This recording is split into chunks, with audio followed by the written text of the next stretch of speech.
Hello मेरे दोस्तों, कैसे हैं आप लोग। मेरी उम्मीद और मेरा विश्वास आपके साथ है सब कुछ अच्छा और बेहतर होगा। जैसे कि आप लोगों को पता है कि मलेशिया, अगर आप मलेशिया जाना चाहते हो और आप इंडियन पासपोर्ट है तो आपको क्या क्या रिक्वायरमेंट की जरूरत होने वाली है। क्या वीज़ा फ्री कंट्री हो चुकी है, means Indian passport visa free Malaysia में जा सकते हैं। यानी वीज़ा फ्री का मतलब है आपको वीज़ा लेने की जरूरत नहीं है। आपको क्या क्या जरूरत पड़ेगी document from first of the, सबसे बड़ी अच्छी बात तो ये है कि पहले मलेशिया जाया करता तो पहले आपको ई वीज़ा लेना पड़ता था, फिर उसके बाद आपको एंट्री मिलती थी इन मलेशिया में। तो बहुत सारी रिजेक्शंस, बहुत सारे पेंडिंग्स हुए थे कि आप सोच रहे हो कि आप अगले महीने आपको जाना है, वैकेशंस के तौर पे जाना है, किसी भी पर्पस के तौर पे जाना है, लेकिन आपको वीज़ा नहीं मिलता था, बहुत पेंडिंग्स होते थे। तो लेकिन अब मलेशिया के लिए अगर आप इंडियन पासपोर्ट होल्डर हो, काफ़ी फायदा होने वाला है। पूरा देखना इस वीडियो को। अगर आप सिंगापुर जाना चाहते हो, मलेशिया जाना चाहते हो, यूरोपियन कंट्रीज में जॉब लेना चाहते हो, आप चाहते हो रोमानिया, बुल्गारिया, सर्बिया, यहाँ की जो कंट्री, जो डेवलपिंग कंट्री जहाँ पर 50,000 से 1 लाख रुपए आराम से मिल सकते हैं, तो मेरे चैनल की वीडियोस को आप देखेंगे तो आपको वैकेंसीज के साथ जॉब एजेंसीज की डिटेल, अगर आप इंटर्नशिप करना चाहते हैं, अगर आप चाहते हैं कि मेरे को यूएस जाना है, कनाडा जाना है, ऑस्ट्रेलिया में जाना है, मॉरिशस में इंडस्ट्रियल ट्रेनिंग के लिए जाना है, तो ये चैनल बिल्कुल सही है। लेकिन जो आज की जो गुड न्यूज़ है उसके ऊपर डिस्कस करेंगे, उससे क्या फ़ायदा होने वाला है इंडियंस को और क्या क्या अपॉर्चुनिटीज़ आपको मलेशिया में मिल सकती है। तो अगर आप मलेशिया जाना चाहते हो, सबसे पहले तो ये 1 दिसंबर से आप वीज़ा फ्री एंट्री आपकी है। तो यानी कहने का मतलब ये है कि आपके पास अगर पासपोर्ट है, 6 महीने की वैलिडिटी उसमें होनी चाहिए, और आपके पास एयर टिकट्स हैं आने और जाने की, नहीं तो दूसरी कंट्री में जाने की। क्योंकि जो ई वीज़ा फ्री हुआ है वो 1 महीने के लिए हुआ है। कहने का मतलब अगर आप 1 दिसंबर को एंट्री करते हैं मलेशिया में तो आपको 31 दिसंबर को वापस आना पड़ेगा। अप टू 30 डेज के लिए ही मलेशिया में जो है वीज़ा फ्री एंट्री है। तो कहने का मतलब ये है कि एक अच्छी अपॉर्चुनिटीज़ है।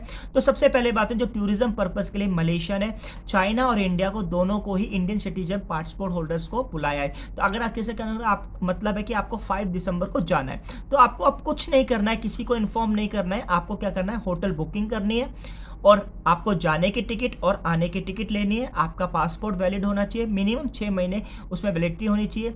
आपके पास पासपोर्ट कॉपी वगैरह जो फोटोज़ हैं वो होनी चाहिए। थोड़ा सा बैंक बैलेंस 1 से 2 लाख रुपए 1 या 2 महीने का होना चाहिए, और आप टिकट लेंगे, जाएंगे, आप अपने काउंट वहाँ पासपोर्ट पर वो चॉप लगा देंगे। क्योंकि देखो ऐसा होता है कि सिंगापुर और मलेशिया, मैं एग्जाम्पल के बताता हूँ कि जो मलेशियंस लोग हैं वो सिंगापुर आते हैं तो वो वीज़ा फ्री कंट्री है। तो मलेशियन पासपोर्ट के लिए जब सिंगापुर आते हैं तो किसी को वीज़ा लेने की, जो आपको कस्टम पर जाएंगे, इमिग्रेशन वो एक चॉप लगाता है कि आज भाई एंट्री हुआ है सिंगापुर। इसी तरह से जब इंडियंस जो है मलेशिया में आप जाएंगे तो आपको जब टिकट होगी आपकी आने की और जाने की, और आप जब जाएंगे होटल बुकिंग होगी, आपको वीज़ा लेने की जरूरत नहीं। तो आप इमिग्रेशन अपना पासपोर्ट देंगे, वो एक ठप्पा मार देंगे कि भाई मलेशिया में एंटर इस तारीख को हो चुका है। तो वैलिडिटी 30 दिन की होगी।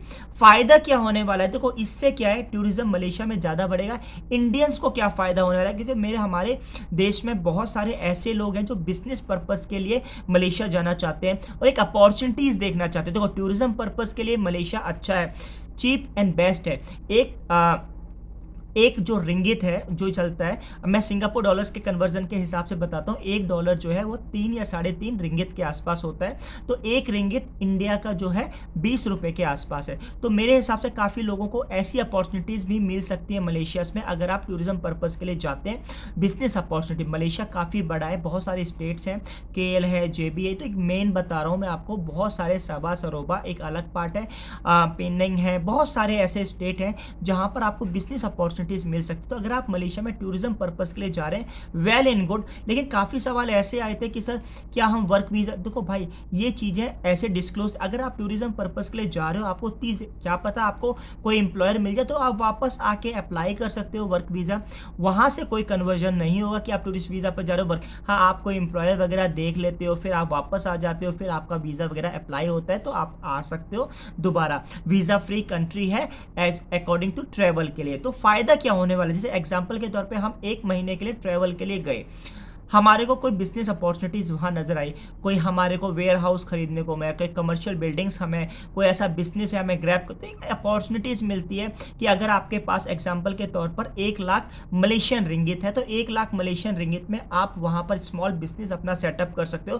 तो एक अपॉर्चुनिटीज़ है मलेशिया ने आपके लिए खोली हुई है कि आप हमारी कंट्रीज़ में आए, घूमें फिरें, आपको अच्छे लगता है, इन्वेस्टमेंट अपॉर्चुनिटीज़ आप देख सकते हैं। देखो मलेशिया में होटल बिजनेस बहुत ज़्यादा है, आप कर सकते हैं, होटल्स रेस्टोरेंट खोल सकते हैं, आप किसी मलेशियन लोकल के साथ मिलके कोई बिजनेस खोल सकते हैं, प्रोडक्शन का काम कर सकते हैं। देखो मलेशिया में जितनी भी फैक्ट्रीज हैं वहाँ का प्रोडक्शन जो है सिंगापुर और ऑस्ट्रेलिया जाता है। तो अगर आपके पास, आप फूड प्रोडक्शन की फैक्ट्री खोल सकते हैं, बहुत सारी ऐसी चीज़ें हैं जो मलेशिया में आप बैठ के कर सकते हैं, एक अच्छी अपॉर्चुनिटीज़ है। तो ये गुड न्यूज़ थी। इसका फ़ायदा जो मैं आपको बात बताया, तो इंडियन सिटीजन है, ट्रैवल वीज़ा फ्री कंट्री है, आप जा सकते हैं और अच्छी अपॉर्चुनिटीज़ आप देख सकते हैं as a business purpose, as a tourism के हिसाब से भी, क्योंकि मलेशिया में अगर आप ट्रैवल भी करेंगे तो बहुत सारी अपॉर्चुनिटीज़ आपको मिलेंगी। आई होप सो वीडियो अच्छी लगी होगी। वीडियो अच्छी लगी like share subscribe. Thank you for watching this video.